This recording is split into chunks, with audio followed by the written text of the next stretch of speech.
من صراع الأبطال في الحدث الرئيسي واللي جمع تريك ويليامز وجو هنجري ومايك سانتانا والتصعيد على لقب التي ان اي، إلى الكلام اللي حكاه الهارديز في أحد فقرات هذا العرض واحتمالية اعتزالهم، ولكن أعلنوها بطريقة غير مباشرة، إلى المحطة الختامية قبل سلام أوفرسوري. أعزائي المشاهدين والمتابعين، إليكم هذا التحليل لعرض تي ان اي ريسلينج بتاريخ 17/7/2025. يلا نبلش تحليل. افتتحنا العرض بالمباراة الأولى واللي كانت من نوع فردي، جمعت موس ضد سامي كاليهرن. اللي فاز بالمباراة هو موس. المباراة طبعا كانت أشبه بالسكواش ماتش وما كان فيها أي شيء أذكر لكم إياه إلا إنه المواجهة كانت قوية بموس اللي سلطنا الضوء عليه، وكان عنف جسدي موجود لأنه بدنا نسلط صورة البطل ونقويها ونكبرها لسلام فيرسري. سامي كاليهرن حاول يسرق الفوز بستنر بعد مراوغة ذكية، لكن موس استطاع يعيد السيطرة. تبادلوا حركات، موس أنهى النزال بسبير مشان يحسم الفوز. تقييمي في هاي المباراة هي نجمتين. موس بدأ بمستوى بطولي والثقة اللي ظهر فيها بعد المباراة كان لافت، وخصوصا لما بدأ يوجه إهانات مباشرة لسامي كاليهرن.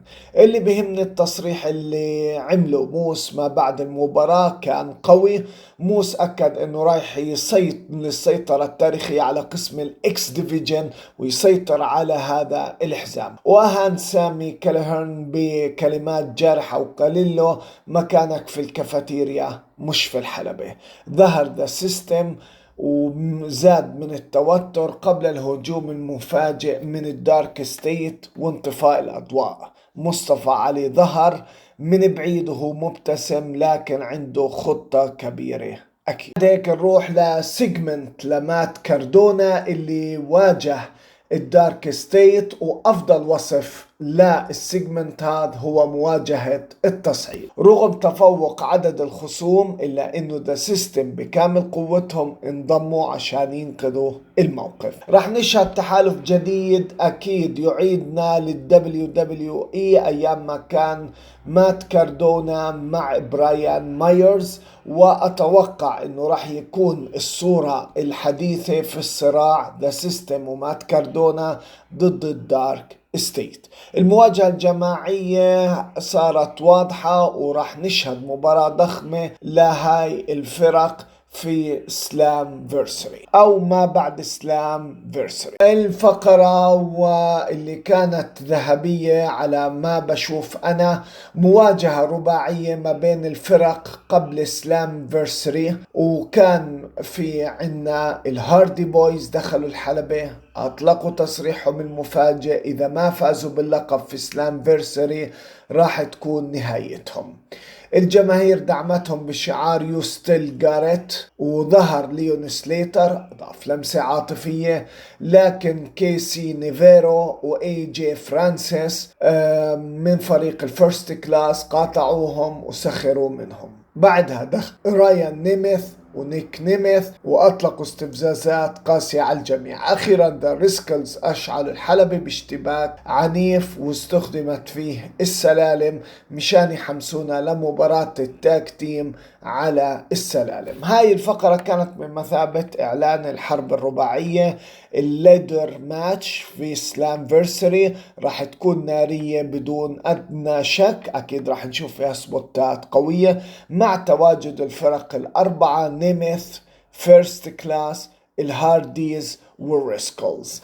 لكن الكلام اللي حكوه ذي هارديز انهم اذا ما فازوا باللقب راح تكون نهايتهم، تصريح منهم بطريقة غير مباشرة انه ممكن ما يظلوا في التي ان اي وممكن انهم يعتزلوا. انا هيك شايف. مباراة المين ايفنت واللي كانت من نوع تاج تيم، جمعت تريك ويليامز فريكي كازاريان ضد جو هنجري مايك سانتانا. اللي فازوا بالمباراة هم جو هنجري مايك سانتانا. دخول الأبطال كان مميز. تريك ويليامز ظهر بمظهر نجم عالمي شايف حاله، مش سائل عن أي شيء. تردد فريق الخصم في البداية بمنح تريك فرصة الهجوم المباغت. المباراة كانت تقليدية في بدايتها، مع أكيد اللي عملوه الهيل بأنهم عزلوا ذكي من كازيريان وويليامز لسانتانا. اللحظة الفارقة كانت في المباراة عودة مايك سانتانا القوية وتدمير كامل وقلب الطاولة كلياتها. لكن التوتر ظهر فجأة بعد انه سانتانا اخذ التاج بدون موافقة جو هنجري. فكرنا انهم راح يخسروا، لكن سانتانا انهى النزال بحركتين قويتين وحقق اكيد الفوز لفريقه. لكن بعدها ظهر اكيد خلافات واضحة، لانه اصلا مايك سانتانا، جو هنجري، تريك ويليامز ضد بعض على لقب الTNA، فالتحالف ما دام طويل. تريك ويليام دخل رفع الحزام، مشير انه القادم هو معركة ثلاثية على اللقب. تقييمي اكيد لهاي المباراة هي 3 نجوم.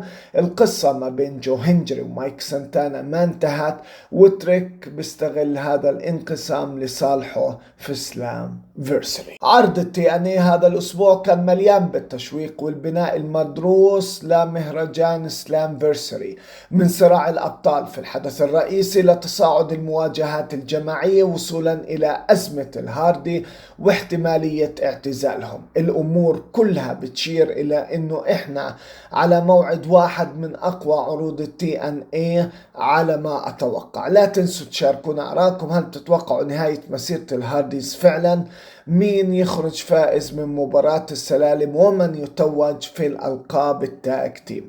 هل تريك ويليامز قادر على الدفاع عن لقبه في مواجهة ثلاثية نارية؟ اشترك في القناة، اضغط زر الإعجاب، فعل الجرس عشان توصلك كل فيديوهاتنا الجاي، خاصة تغطيتنا الكاملة لعرض سلام فيرسري. كنتم معي أنا جوبلين. سلام.